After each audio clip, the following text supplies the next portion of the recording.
হয় উন্নয়ন না হয় ভোট বয়কট, এই স্লোগানকে সামনে রেখে এলাকার উন্নয়নের দাবিতে অবশেষে এই আন্দোলনে সামিল হলো এলাকার স্থানীয় বাসিন্দারা। ঘটনাটি ঘটেছে কোচবিহার জেলার উত্তর বিধানসভা কেন্দ্রের খাগবাড়ি অঞ্চলের দোলাপাড়া এলাকার 250 নম্বর বুথে। স্থানীয়দের অভিযোগ, ওই এলাকায় যে রাস্তা রয়েছে বর্ষা এলেই তাতে জল জমে, ফলে বর্ষার সময় যাতায়াতের সমস্যা হয় তাদের। রাস্তার দুধারে নেই একটিও ড্রেন, এছাড়াও জলের সমস্যা। এই সমস্ত সমস্যা নিয়ে এদিন আন্দোলনে সামিল হয়েছিলেন তারা। রবিবার বিকেলে ওই এলাকায় মিছিল করেন এলাকার স্থানীয় বাসিন্দারা। সেখানে সাংবাদিকদের মুখোমুখি হয়ে তারা জানান তাদের এই সমস্যা দীর্ঘদিনের সমস্যা। স্থানীয় প্রশাসনকে জানানোর পরেও এখনো পর্যন্ত তারা কোনো সুরাহা পায়নি, তাই এদিন আন্দোলনে সামিল হয়েছেন তারা। আগামী 5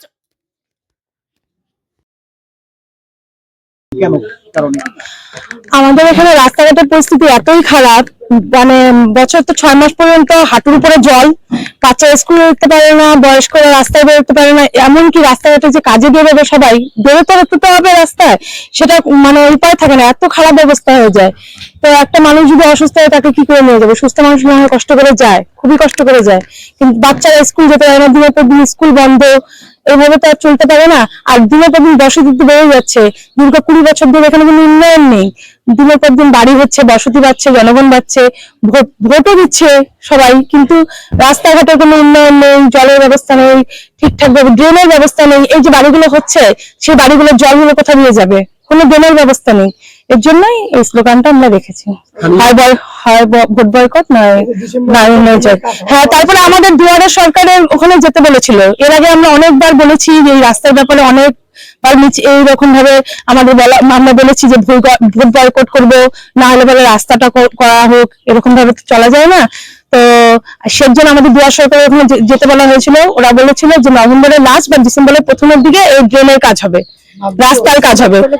এবার নভেম্বরের রাস্তা চলে গেলে, ডিসেম্বরে চলে গেলে, জানুয়ারি পড়ে গেলে, কোনো উন্নয়ন নেই, রাস্তাঘাটের কোনো ব্যবস্থা নেই, কোনো ড্রেনের ব্যবস্থা নেই, কোনো কিছুই নেই, কোনো কাজই হচ্ছে না। অথচ আমাদের সবাইকে বলা হয়েছিল যে ড্রেনটা হবে, রাস্তাঘাটও হবে, ড্রেনটা তো হবেই।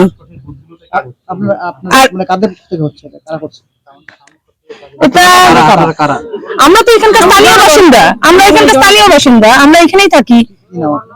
আমার নাম পূজা সাহা। স্থানীয় পঞ্চায়েত থেকে শুরু করে অন্যান্যদেরকে জানিয়েছিলেন? হ্যাঁ, সবাইকে জানানো হয়েছিল।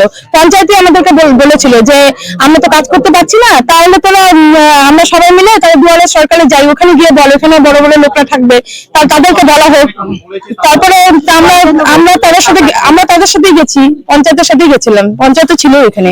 আমাদের সবাইকে দিয়ে বলানো হয়েছে যে তোমাদের কি অসুবিধা বলো। তা আমাদের অসুবিধাগুলো আমরা বললাম, কিন্তু কোনো কাজই তো হলো না। বলেছিল যে হবে। আমার নাম পূজা সাহা।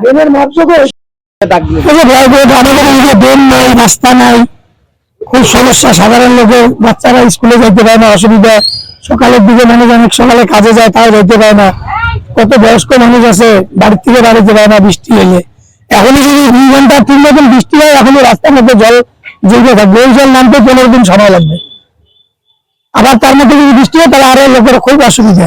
এভাবে পাড়ার সমাধান হলো কিছুদিন আগে কলাগান হাই স্কুলে, ওখানে বিডিও সাহেব নিচে বলছে যে ডিসেম্বরের প্রথম দিকে কাজটা চালু হবে, তারপরেও কাজটা চালু হচ্ছে না।